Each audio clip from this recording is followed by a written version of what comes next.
लेकिन उसमें परमात्मा ने एक बात बताई, संकेत किया परमात्मा ने, गुरुदेव भगवान ने कहा कि बच्चों, ये इस समय तुम्हारे से जो 5 ज्योतियों से जो आरती उतरवाई जा रही है, ये आने वाले समय में जिन जिन घरों में परमात्मा की 5 ज्योतियों के साथ में आरती उतरेगी, जिन्होंने गुरु को भगवान मान लिया हृदय से, और जो अपने अपने घरों में 5 ज्योतियों से परमात्मा की आरती उतारेगा, और आरतियां केवल उन्हीं की सफल होंगी जिनके घर में अकेले गुरु जी की फोटो होगी, अपने गुरु के अलावा किसी का जयकारा नहीं लगाएंगे, किसी को दंडवत नहीं करेंगे, अपने गुरु जी के अलावा किसी का कोई प्रकट दिवस नहीं मनाएंगे,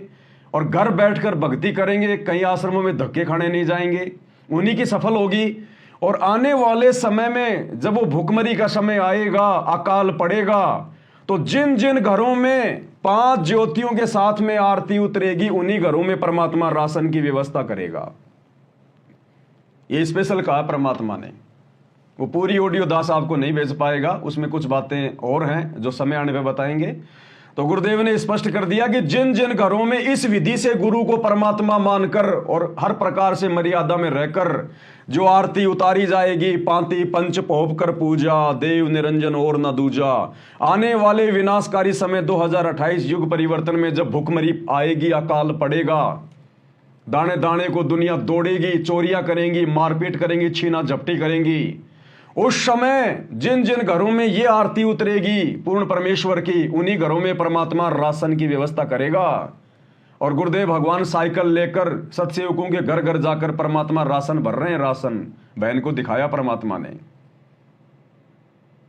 तो भाई और बहनों, ये छोटी मोटी प्रोसीजर नहीं है, सारी सृष्टि का मालिक धरती पे प्रकट है। इस हार जेल में बैठने नहीं आया, वो जेल में बैठकर भी अपना काम कर रहा है, जेल में बैठकर भी। तो अब यदि हम किसी ऐरे गहरे के कहने से, बहकाव में आने से, मन में कोई शंका पैदा करने से अगर पीछे हट गए, तो भाई और बहनों फिर ठिकाना नहीं, हमारा ध्यान रख लेना। फिर भाई जो गुरु बचन पे डट गे, कट गे फंद 84 के, कट गे फंद 84 के, कट गे फंद 84 के।